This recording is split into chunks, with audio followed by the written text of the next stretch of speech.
Hi everyone from Jerusalem. Day 23 of war. Who would imagine? I'll tell you this, that the nights are the absolute worst. I have these like reoccurring nightmares. The nightmares are getting worse. They're getting more intense. Those people, those terrorists, are coming for me every night. I wake up multiple times with my heart pounding, severely disturbed. Today I had a little sleep this afternoon. 20 minutes later, woke up like in absolute terror, in a pool of sweat. And I'm not the only one. Everyone I speak to, men, women, we're having nightmares. But the days are better, like you wake up and life is sort of somewhat normal in Jerusalem. We had a pretty normal Shabbat. Friends came in who live outside of Jerusalem. We had guests over. We went to shul. We went for a long walk on Shabbat. It's pretty normal, although not normal. Today we went volunteering. We went picking pomegranates, hence the reason for my puffy red eyes. I haven't been crying, but I had some like major allergy to all the dust. And when you go and do volunteering like this, you really get the sense of this is Israel. This is the Israel where by 6 o'clock in the morning, hundreds of people had arrived to volunteer of different ages, stages, backgrounds, languages. We were all there to help pick produce, fruit, vegetables. There's people who are milking cows, baking bread, making sandwiches. Basically, every one of us understand that we might not be soldiers in uniform, but we are soldiers. We are soldiers for the survival of this country, and every single one of us unanimously understands that we are Am Israel, one nation, and we have only one land.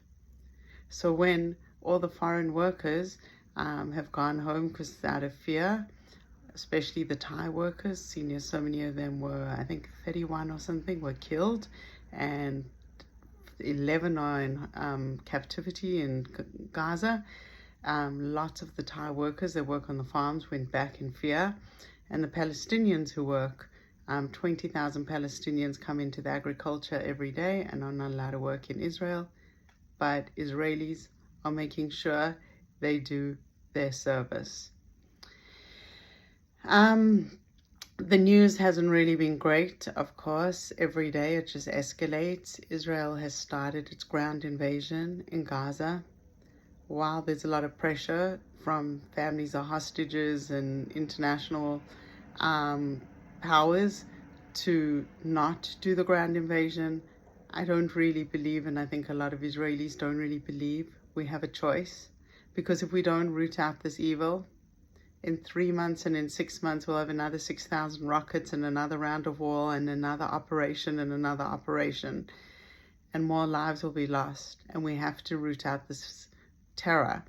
And when the terror is, they have substantiated Israeli and US intelligence that the headquarters of Gaza's operation is under the largest hospital in Gaza, 1,500 bed hospital, and it's specifically under the maternity ward. What choice does Israel have? We're not going to be able to go in and bomb a hospital. We have no choice but to do a ground invasion, even if it means a lot of loss of life on our side. The north is heating up. Lebanon increased. The amount of rockets that came in from Lebanon today was a dramatic increase. There were also rockets fired from Syria. So this multi-front war is becoming a reality. On Saturday night, Turkey, whom Israel had had a contentious past but was resuming international relations, Turkey, where we were just 3 weeks ago and felt completely comfortable to be Israeli and saw many Israelis openly being Israeli, has said they made unbridled threats of entering the war.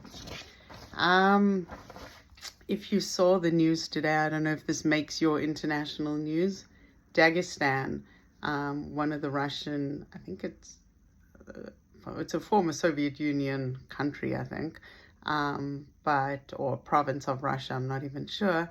There was a rescue flight of Russians coming from Israel, returning home. Thousands of protesters swarmed the airport.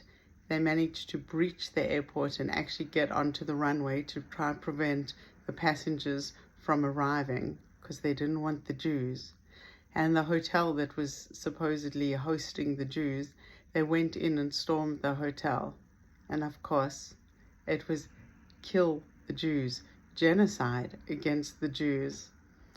What else?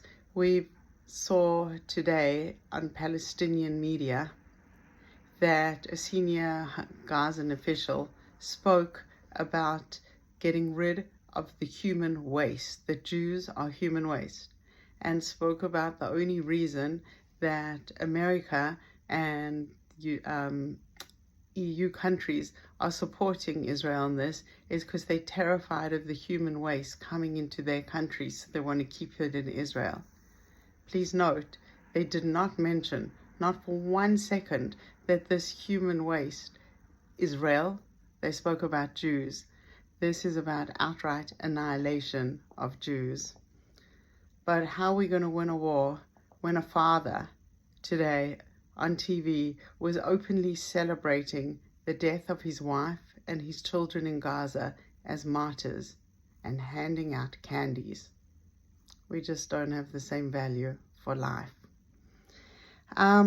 We've seen all around the world, if we thought we'd seen a lot in the last week, this weekend has just shown even further, quite simply, that Jewish lives don't matter, and anti-Semitism is plain and simply all around the world up for debate.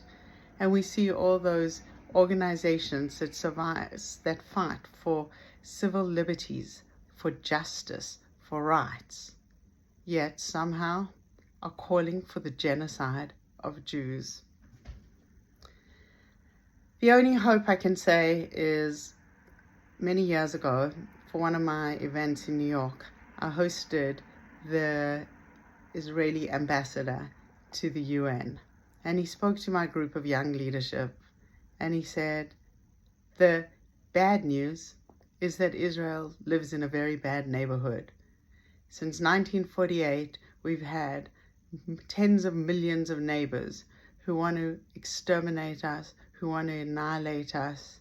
They hate us. They want to see Israel free of Jews. He goes, the good news is, since 1948, we've lived in a very bad neighborhood with tens of millions of neighbors who want to exterminate us, annihilate us, and kill us. And right now, here we are, all these years later, in the exact same situation. And please God, we will be successful. So, sending you guys love and prayers, send them right back. And until tomorrow.